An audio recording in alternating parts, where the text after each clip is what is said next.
नमस्कार, प्रेमिलास रेसिपीमध्ये तुमचं खूप खूप खूप स्वागत। तर आज आपल्याला करायच्या गव्हाच्या पिठाच्या छान खुसखुशीत अशा तिखट मिठाच्या पुऱ्या। त्या 4-5 दिवस अगदी छान टिकतात। तर त्या करण्यासाठी आता आपण किचन मध्ये जाऊया।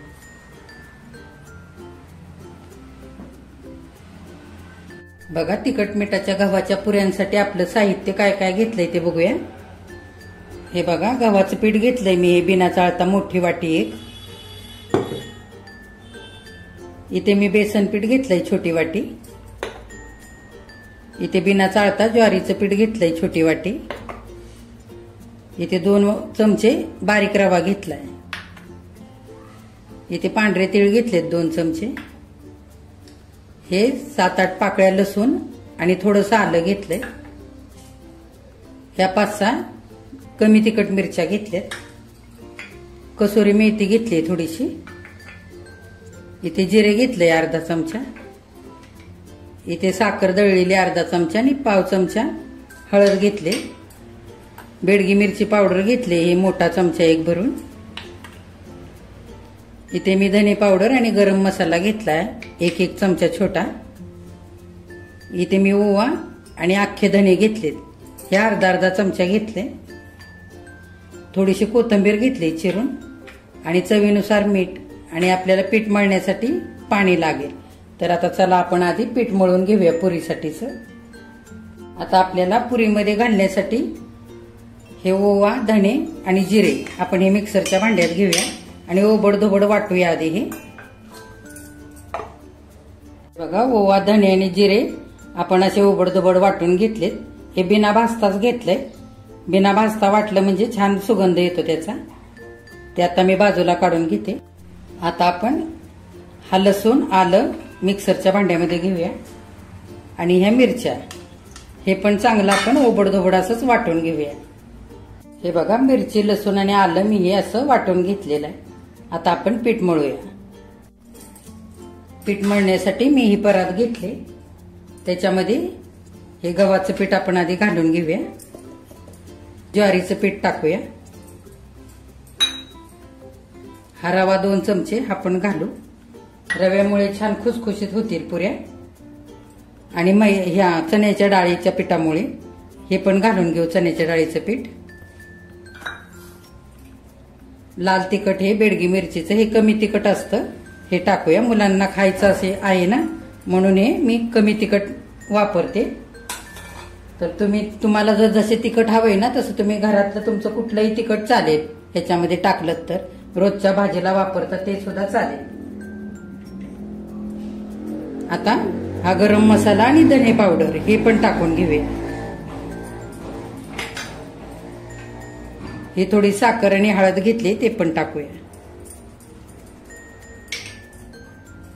आणि आपण हे जिरे, ओवा आणि धने वाटून घेतलेले ते पण घालूया। हे पांढरे तीळ घेतलेत ते पण घालूया। ही कोथिंबीर ती पण घालूया। तुम्हाला नसेल घालायची तर नाही घातली तरी चालेल। आता ही कसुरी मेथी घालूया। हे बघा, असे हातावरती चोळून घालूया।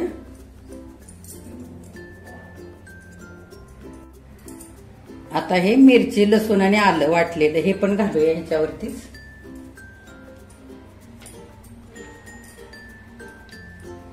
आणि चवीनुसार मीठ घालू आता।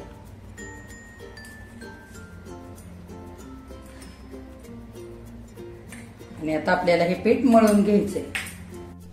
आता सगळं पीठ आपण एकजीव करू आणि थोडं थोडं पाणी घालून मळूया। चांगलं घट्टसरच मळायचं। पाणी घालू, थोडं थोडं घालायचं आणि मळायचं।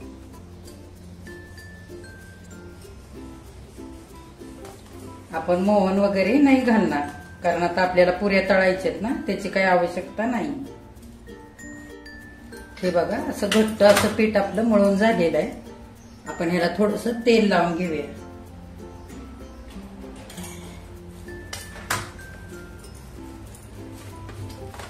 आणि आता आपल्याला हे पीठ अर्ध्या तासांसाठी चांगलं मुरवून घ्यायचंय। हे बघा, चांगलं कडक मळायचं असंच। हे बघा, आपलं पुरीचं पीठ छान आता मुरलेलं आहे, अर्धा तास झालेला आहे. आता आपण पुऱ्या करूया. आता आपण या पिठाचे गोळे करूया छोटे छोटे. तुम्हाला कसे हवे तसे करायचे हे बघा. आणि आता आपण पुरी लाटूया. हे बघा अशी लाटून घ्यायची पुरी. तुम्हाला जर कडक पुरी पाहिजे असेल तर तुम्ही पातळ लाटायची आणि मऊ पाहिजे असेल तर थोडी जाड, अशी जाडच ठेवायची.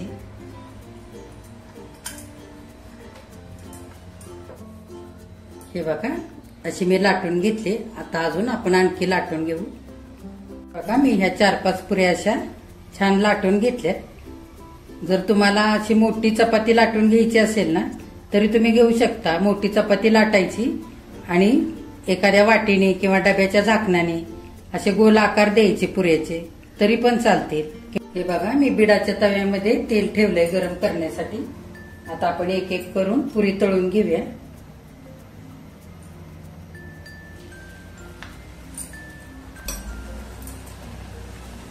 छान गोल्डन कलर वरती तळून घ्यायची आपल्याला.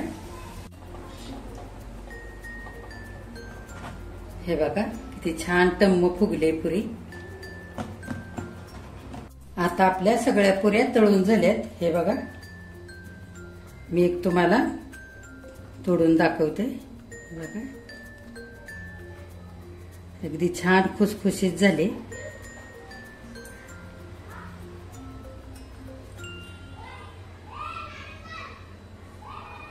बघा गव्हाच्या पिठाच्या आपल्या ह्या छान अशा तिखट मिठाच्या पुऱ्या खाण्यासाठी आता तयार झालेल्या आहेत. तर तुम्ही ह्या चहा सोबत नाश्त्याला खाऊ शकता, ह्या लोणच्या सोबत पण खाऊ शकता, नुसत्या अशाच खाल्ल्या ना तरी पण चालतील. तर तुम्हाला जर ज्वारीचं पीठ ह्या गव्हाच्या पिठामध्ये जर पुरी करताना नसेल वापरायचं ना, नाही वापरलं ना तरी पण चालेल. आता तुम्ही ह्याच पद्धतीने पुऱ्या तयार करायच्यात आणि माझ्या चॅनेलला लाईक, शेअर आणि सबस्क्राईब करायचं आहे.